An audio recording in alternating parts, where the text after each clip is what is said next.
also the website I've made on the internet. We'll chant first, like many yoga studios, they like to chant Om. Om is actually a name of Krishna also. Om can be analyzed in one respect as being Radha, Krishna, and us being the jiva, the soul within this corporal existence. And we make it a little different because many people, they chant Om, but they have no concept of Krishna. So therefore we chant Hari Om or Om Hari Om. So the name of Krishna, Hari is also a name of Krishna. So we can chant Om Hari Om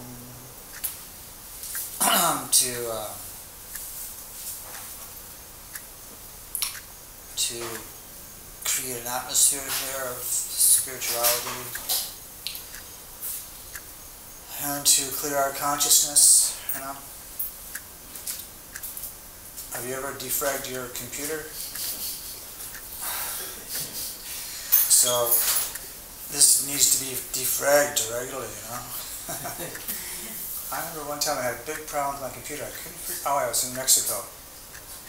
And I was almost going to sell it. I think, God, this thing is useless. And then I defragged it, and it was like new. So, mantras will do that. Especially Om. Om is authorized in Bhagavad Gita. Krishna says, I am the syllable Om God.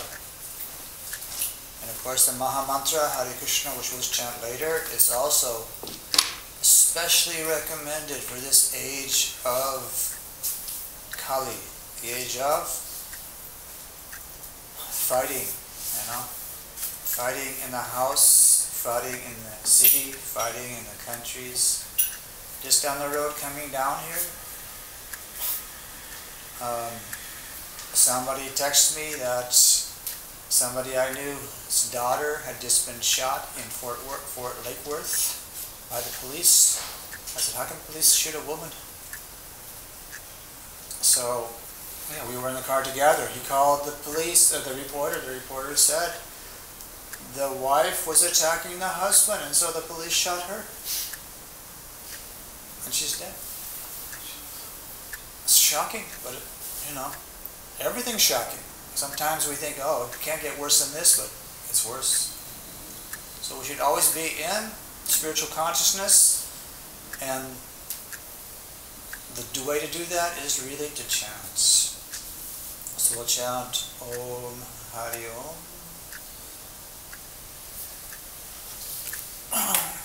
Now,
The human body has a spark, Atma inside.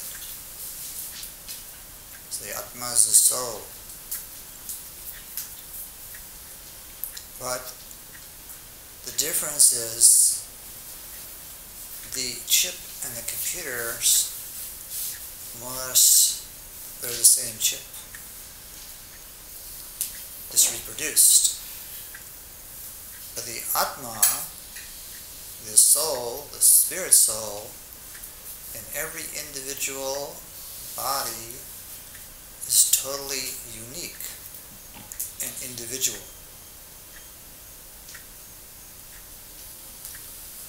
So sometimes there's philosophers in the yoga circles advocating oneness. We're all one.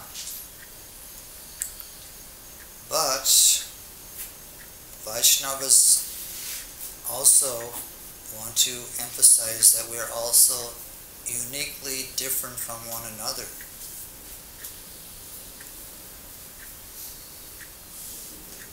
You are you and I am me. Just like when you want a relationship, you think, well, will this individual and I get along? Is he compatible to me because I'm uniquely different? Some people, because of their individuality being not compatible, I would not want to start a relationship. So we all know there's uniqueness.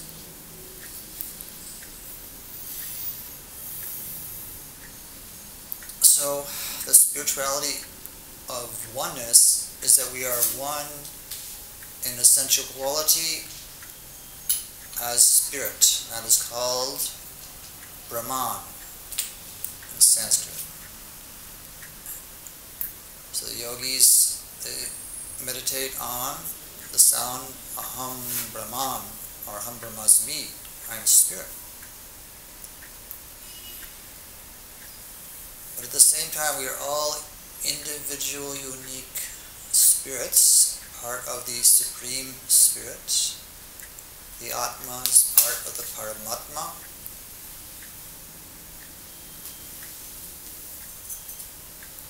And the Paramatma, or the Supreme Spirit, although we have come from him, he remains the supreme, complete, eternal individual.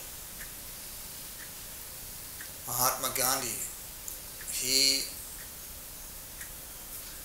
said, of all the mantras coming out of Vedic India, as long as there's this one mantra, which is from the Upanishad, Ishopanishad, Om Purnam Ada Purnamidam Purnat Purnam Udakyate Purnasya Purnam Adaya Purnam Eva Vishishyate. As long as that mantra is there, then we have perfect understanding, a perfect analysis of reality, which is to say, Om Purnam Adha Purnam. Om, which is also a name for the Absolute, or Paramatma, is Purnam, which means complete, the infinite complete, and Purnat Purnamadakyate, whatever comes from that complete whole does not detract from the complete, or what even is added to the complete whole doesn't change it. So we are individuals, we have come from the complete. This whole universe and all the material universes have come from the complete, absolute, but he is never diminished. So in mathematics, that would compare to 1 minus 1 equals 1, or 1 plus 1 still equals 1. It's never zero. The complete is never void. Even we say in scientific terms, nature absorbs a vacuum. You heard that?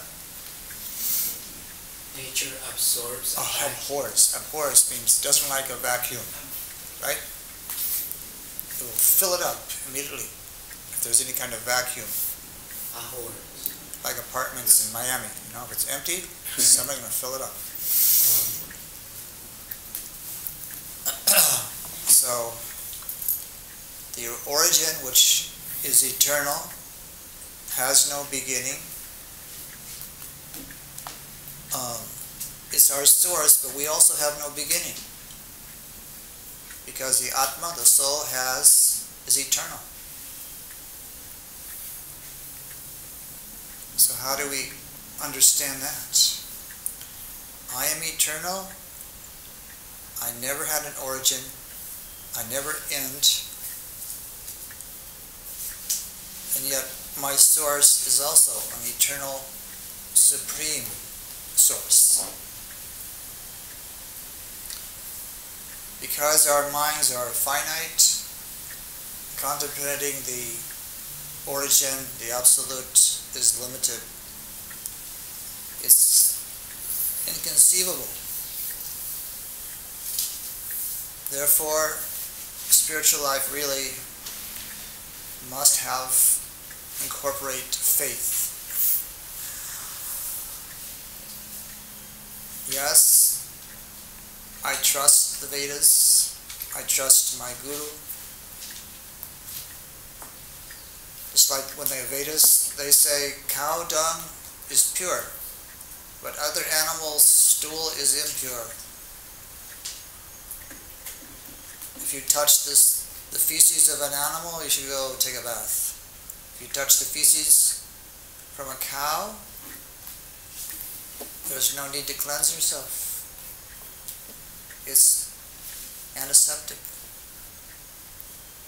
So whatever the Vedas say, we should accept. And if we don't accept it on faith, we can go to the laboratory. We'll find the same thing. Yeah, the laboratory says cow dung is antiseptic. So another word in the Vedas is aporashaya, means no mistake or illusion. Anything that comes out of the Supreme is perfect. So Om Purnamadaha Purnamani means the Supreme perfect, no fault, no error, no illusion, and no cheating. These are the qualities of humans. Errors, mistakes, illusion, and cheating.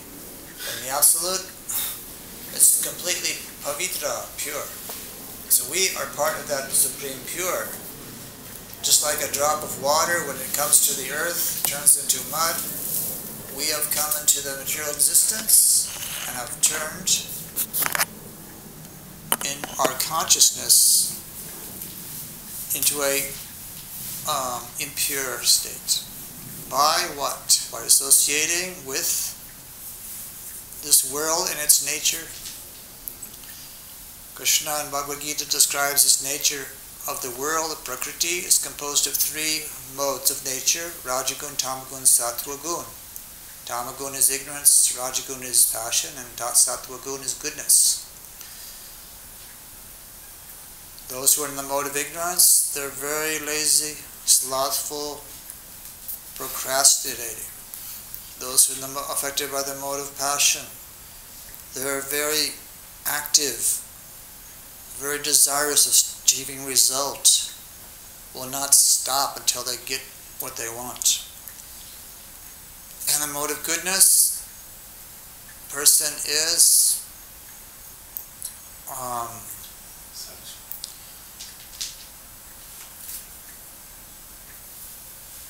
thoughtful, considerate, gentle, suave, astute, learned. So, these three modes of nature, they affect everything and every one of us. So, in Gita, Krishna says you should liberate yourself from these modes of nature because they will bind you to this world, like ropes around your legs, around your waist, around your neck. So this liberation is achieved very easily in this age simply by Hari Kirtan, chanting the name of Hari like we just did.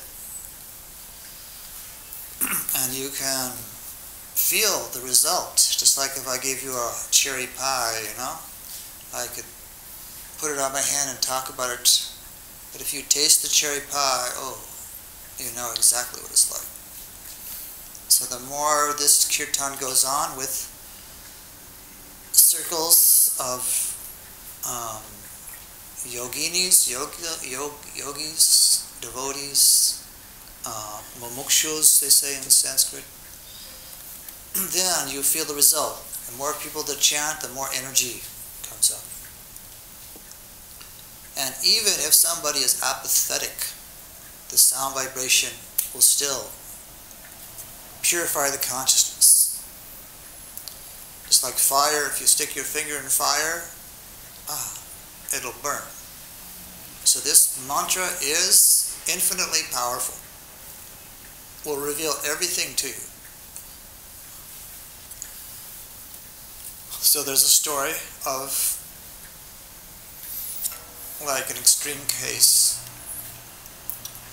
A person who was in the mode of goodness, following prescriptions of his order of life in ancient India, where he was a Brahmin, doing simple rituals to worship God. One day, he went out to get some wood for the sacrifice. When he was walking in the forest, there was a couple, and they were like intoxicated, inebriated, and embracing and kissing, and his mind became very, very disturbed. So the woman's face was in his mind all the time. After he went home, he meditated and thought when he was sleeping, I have to meet that lady. Something on me wants to connect. So, obedient to his desires, he met her and eventually asked her to move into his house. His wife was shocked. She could not function with this other woman in the house, who was basically a prostitute. So the husband, his name was Ajamil. So he told his wife, you can go. If you don't like it here, just leave. So she left, and the prostitute became his wife. So they had many children, and in old age, he became very affectionate to his younger son. His younger son's name was Narayan. So Narayan is another name of the Supreme Person, the reservoir of all living entities. According to Vedanta philosophy, when all the universe is destroyed, the living entities, all the souls, all go back into the body or belly of Narayan, also called Mahavishnu. When Mahavishnu glances over the material energy, the souls are interspersed into different species of life, animal, vegetable, mineral, plant, fish, 8,400,000 different species. The universe goes on for millions and billions of years, but eventually, like the body, it also is destroyed. So that name of Narayan, he gave to his son, and when he was getting very old, like almost 90, he was lying in his bed. He had performed many terrible activities to support his wife. Stealing, killing, murdering, everything. So when he was coughing and feeling weak, about to die, there were three very terrible looking spirits that came down and assembled around his bed with a noose, with a sword, trident, and they were the Avadhutas. So Yamaraj is the Lord of Death. He lives in this universe on the lower planets. He has a capacity to understand everything an individual has done, and he makes, like when we say in the Bible, when it says at the end of life there's a judgment. So the court we go to is the court of Yamaraj. If we are have performed any kind of inharmonious, neglectful activity, Yamaraj judges and then gives us our next body. So because Ajamil had performed so many sinful activities, the Avadhutas took him to Yamaraj, or were about to take him to Yamaraj, but before they could take him, he called out to his son, a small boy. He said, "Narayan! Narayan!"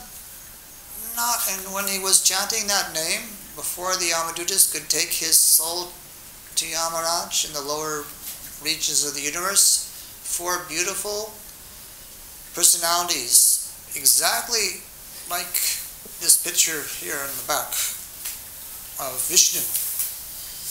They had four hands holding the conch shell, the mace, the discus, the lotus flower,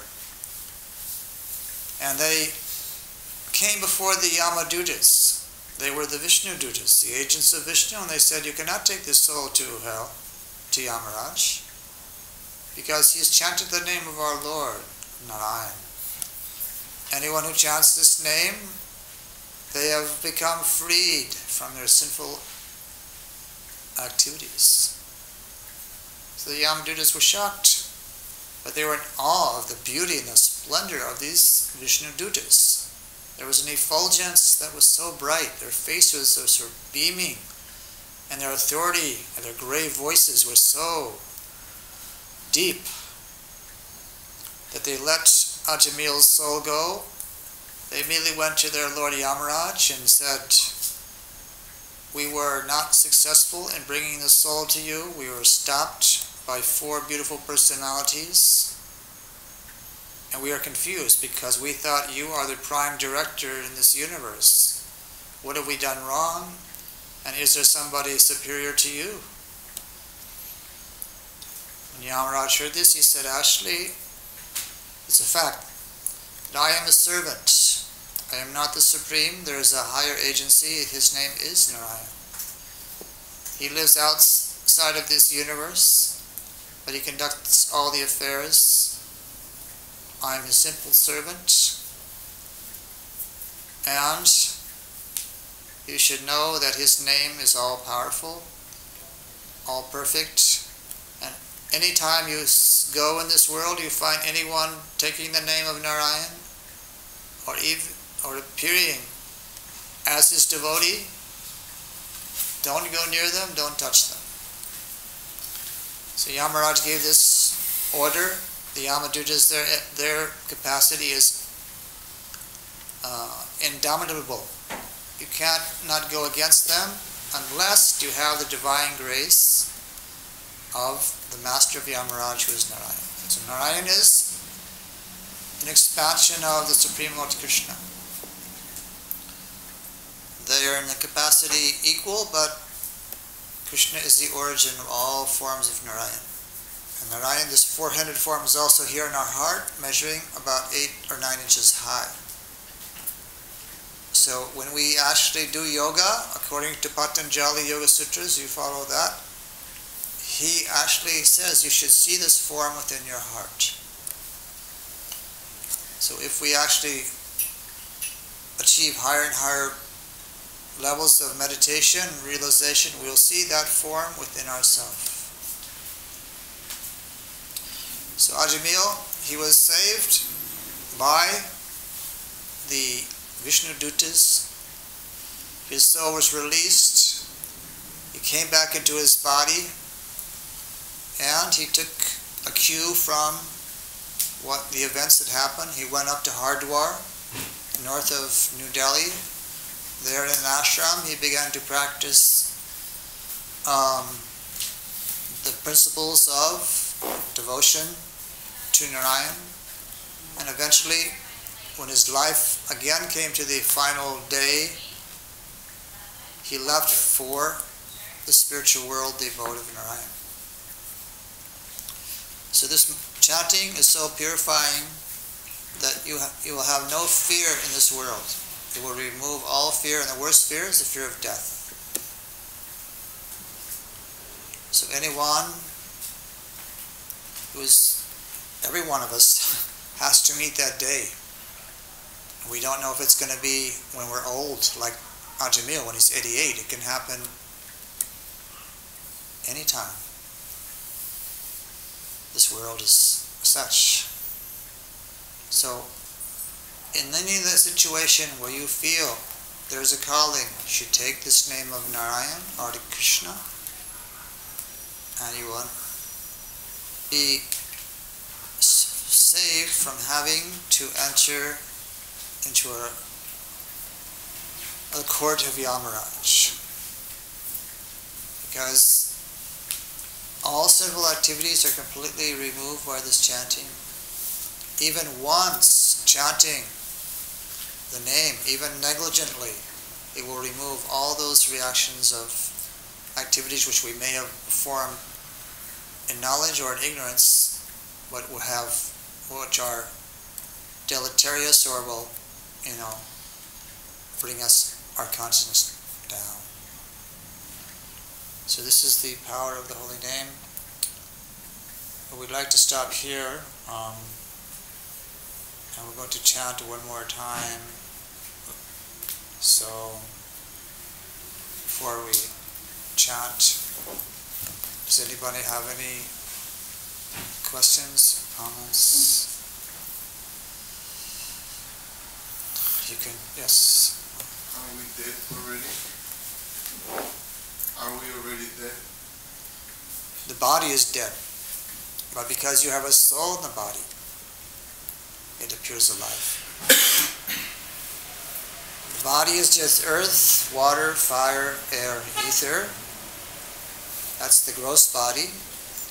And the psychic, subtle body is your mind, intelligence, and ego.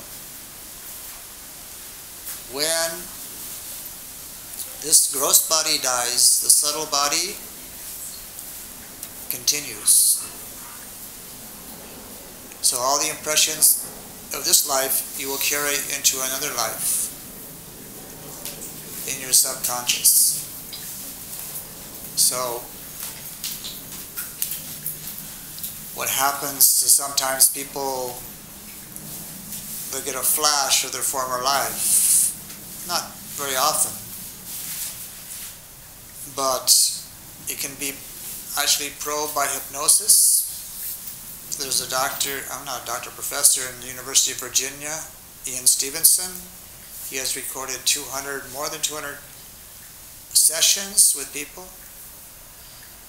He takes them back under hypnosis, 50 years, 100 years, 200 years in the past, and asks them, who were you, where were you living? And he has it all recorded.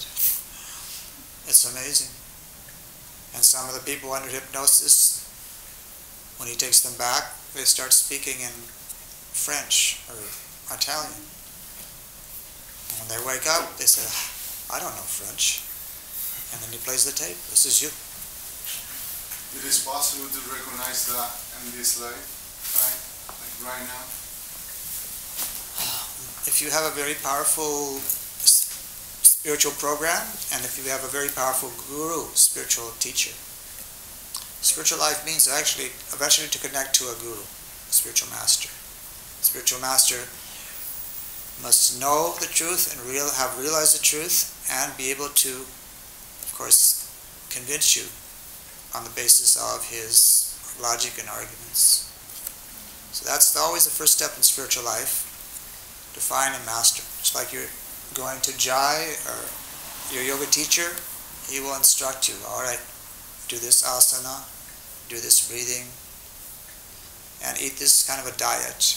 So in spiritual life, the master gives you principles like chanting the mantra, taking vegetarian prasad. Then when your consciousness gets purified, you become absorbed and you have a strong desire to ascend, and then by the grace of God everything can come. But it's always easier by the descending process than just trying to force your way into the realm of enlightenment. It doesn't really happen like that. There must be the grace coming down, some mercy. So we always use this symbol, 2 fingers. You have to endeavor, but also have to pray for mercy. And really the mercy is greater than the endeavor in most cases. This is what Bhakti Yoga is. We chant, we practice, but we're waiting for the mercy so that the enlightenment will dawn. Okay. Let's chant once more. Actually, oh, Jai, you want to lead us? Me? Yep. Sorry.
Krishna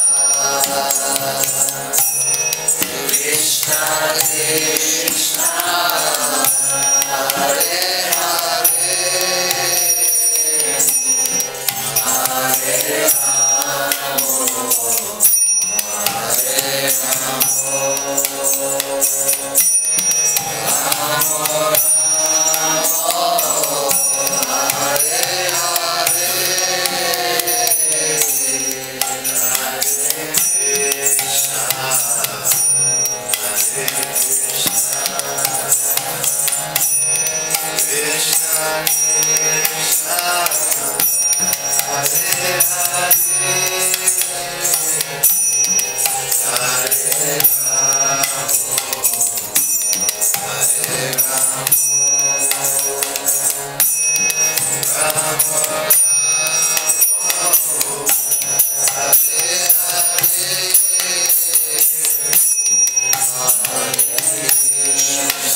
Hare Hare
Ashikalas. In Blue Point? Pembroke Pines. So if you go on south, what's the website called? It's Radhagovinda, SouthFlorida.com. Radhagovinda, SouthFlorida.com has the schedule for tomorrow, Saturday, and Sunday.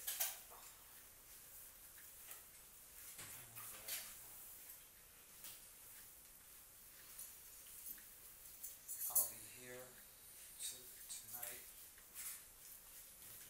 tomorrow. Do you go to the Hotel Sobe tomorrow? What's tomorrow? Friday? Yeah, We'll be here and at the Standard. the standard. We're mostly here, you know, here. He's welcome to stop by while he's here and catch up. Doors are open. Okay, good. You can speak for another 10